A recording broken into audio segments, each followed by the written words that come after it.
Սփյուռքի ձայնի անձնակազմի անունից ցանկանում եմ շնորհակալություն հայտնել մեր բոլոր այն հայրենակիցներին, որոնք քաջալերեցին մեր աշխատանքը եւ շնորհավորեցին իրենց նվիրատվություններով Սփյուռքի ձայնի 4-րդ-ամյակը։ Մենք ձեր վերաբերմունքը գնահատում ենք մեծ շնորհակալությամբ։ Իսկ այժմ, սիրելի բարեկամներ, ուզում եմ ձեր ուշադրությանը ներկայացնել Մաթյու Քարանյանի «Պատմական Հայաստանը 100 տարի անց» գրքի շնորհանդեսը, որ տեղի ունեցավ Հայ բարեգործական ընդհանուր միության գրասենյակում, ինչպես նաև մեր հարաց հարցազրույցը հեղինակի հետ։ In the groundbreaking new book, Historic Armenia After 100 Years, author Matthew Karanian celebrates the Armenia that has avoided destruction, our monuments, our churches, and our people, the hidden Armenians who have persevered in the face of persecution.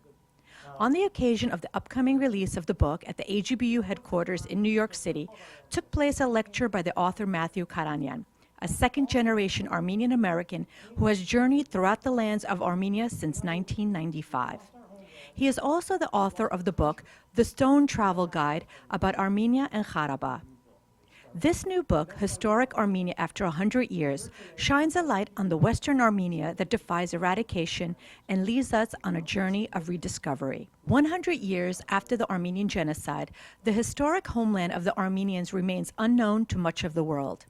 Since 1915, most of the cultural monuments of the Armenian nation in the lands of the historic Armenia have been eliminated or repurposed for other uses, but there is much that still remains.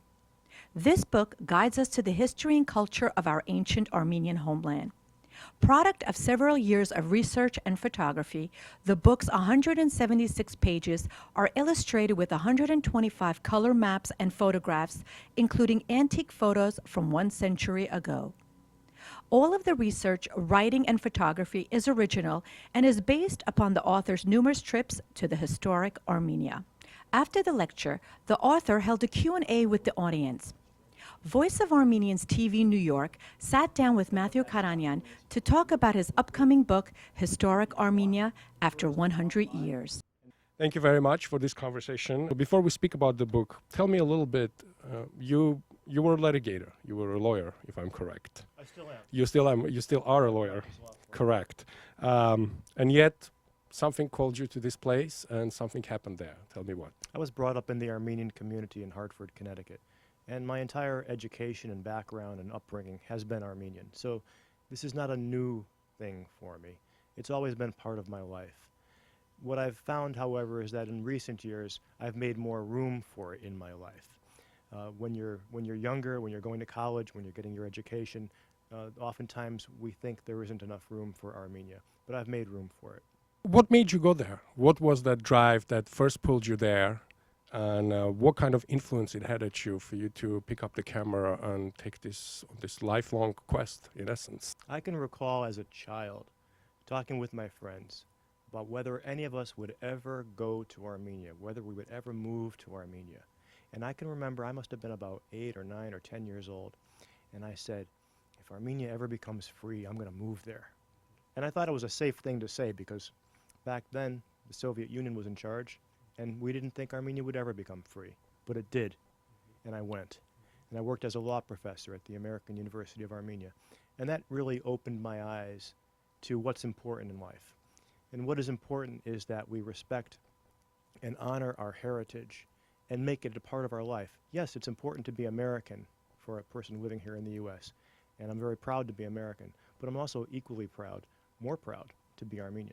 Tell me a little bit about your first book. Which period did you go to Nagorno-Karabakh or Artsakh, because it makes a big difference. And then we'll come back to this. I started traveling to Armenia and Artsakh in 1995.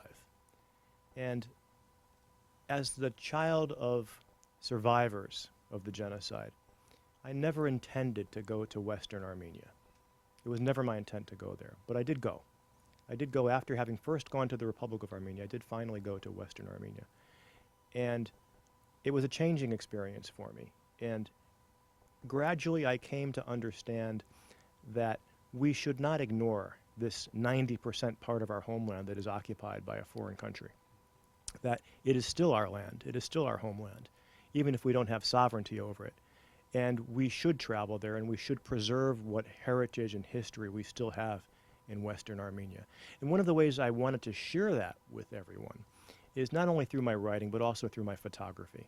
Because we can read about our homeland, but when we see what we have today, when we can actually visualize it in a picture, it means so much more to so many people. And what I've done in the current book, Historic Armenia After 100 Years, is I've shown in many instances what our homeland looked like in 1914. I have historic photographs from 100 years ago, and I've compared them and juxtaposed them side by side with images taken now, images that I took last year and years before. And the difference is just startling. There was a very touching personal introduction that you had a desire to go to the land of your grandmother. It's very poignant. It says, I needed to go there. Is it fair to say that this book is a personal quest to discovering your own heritage, your own story of your grandmother? How much of this is driven by that personal quest? This book is an expression of everyone's personal quest, every Armenian's quest. We have, for a century, been silent. We've been silenced. So many of our ancestors have not shared with us what happened in 1915. But my grandmother was one exception. My grandmother told her story. I never met this grandmother. She died before I was born. But she told her story to my mother. My mother would cry. And my grandmother would say to her, Akchigas, don't cry. I'm telling you so you'll know. I want you to know the story. And she told the story, and I feel it is my obligation to share what happened, not just to her, but to all of our ancestors. And I'm not trying to get sympathy for our people by saying this. Instead, just the opposite. What I'm saying is, look at these women. Look at our Armenian women who survived the genocide and came to America or Syria or Lebanon or wherever they were able to go, fled their homeland and rebuilt our nation so that we still exist today. The book is a celebration. The book is an attempt to end the century of silence and to celebrate the nation that we have rebuilt and that exists today. Even though we don't have our homeland, we still have our Armenian nation all over the world. How was it traveling in this region? I would like to just share with us a little bit about day-to-day experiences. Did you feel any sense of threat? Did you have any surprises? Just a little bit about journey itself, and then we'll come back to the book. I've been traveling throughout Western Armenia for 18 years. And there have been significant differences over that time, as you might imagine. When I first began traveling there, it was a little bit risky. Most of the eastern provinces of Turkey were considered a military zone. There were significant restrictions on travel. That was back in 1997 when I made my first trip there. Things are much different now. Travel is actually encouraged in the eastern provinces. I've never felt genuinely at risk while traveling. However, I do take precautions. And I think that whenever one is a traveler in another country, one should take precautions and be cautious. How about your interaction with locals? Have ever conversation about Armenians, being Armenian? There's a point there about hidden Armenians. Have you ever met people that you felt that perhaps there are Armenians? Just give us some samples of just a little bit of a few anecdotes. Well, yes, I have met many people who, although they didn't say that they were Armenian, after talking with them for several minutes, they would tell me that they had a grandparent, usually a grandmother, who was Armenian. They wouldn't self-identify as Armenian, but they would say, I had a grandmother who was an Armenian orphan. And so that makes them part Armenian. I also met the so-called hidden Armenians, people who know that they are Armenian and acknowledge that they are 100% Armenian, but who live discreetly so as to avoid persecution. These people are all over. You only need to ask and look to find them, because they're not that hidden. They're still there. Tell me a little bit about the book. the structure of it, the regions of it? How did this particular project came about? Just as I found myself drawn to this part of the world because it's my homeland, and as I understood how difficult it is to travel there, to understand how to get there, to understand what to see, I realized that so many more of my countrymen could appreciate what I appreciated if I could present historic Armenia in a format that would be accessible, a format that would not be intimidating. And so I've structured this book for the average person to be able to pick up and say, okay, I'm from Van, I'm from Kharpert, I'm from Sepastya. What is there that I should see? How can I get there? A lot of the monuments in that region, Armenian monuments, have been neglected, have been turned into animal sanctuaries. Have you been witness of this sorts of neglect? So many places that I visited were nothing more than rubble, a few stones, or an empty field. And oftentimes, after having traveled several hours to get to an empty field that used to be, for example, Narekavank on the southern shore of Van, I felt that I could not recommend that site to a traveler because you'll travel half a day and see nothing. So that was one challenge I had, finding places that were still, that still had enough Armenian in them to warrant visiting. But you raise a point about the historic sites of ours being used as, for example, barns. Varagavank is a good example.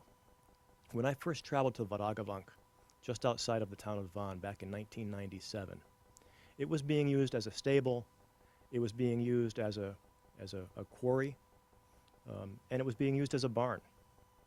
In fact, I didn't recognize it the first time I traveled there. But I went again last year, and last year the site has been cleaned up. It hasn't been restored, but there's an altar, and there are candles, and there are crosses. And when you enter the building now, it is clearly a church and not a barn. This was very reassuring for me to see that there was some progress being made, at least at this one particular site. Some people that might say, I don't want to travel because I don't want to contribute to the economy of a hostile nation. Others, people I personally know, would say, I'm unable to comprehend that. I'm unable emotionally to digest that in a way it feels like I am contributing to our defeat. But in your last point, you said that, as you went, you saw a big improvements, right? The barn has turned into at least a clean space.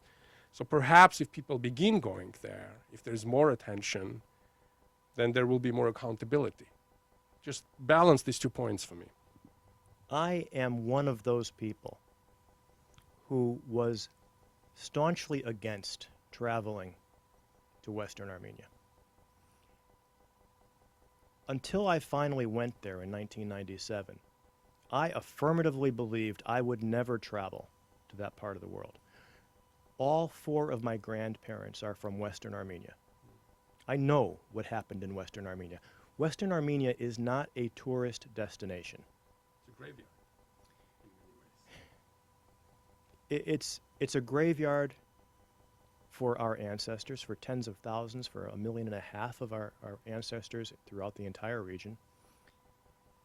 And I don't advocate traveling there for the sake of tourism or travel. What I do advocate is learning about one's heritage and celebrating one's heritage. At the end of Creative in Denver, every artist changes. Something changes. How did this book change you? When you're forced to leave your homeland, it can be very, very painful to think about it, to think about what you've lost, to attempt to return.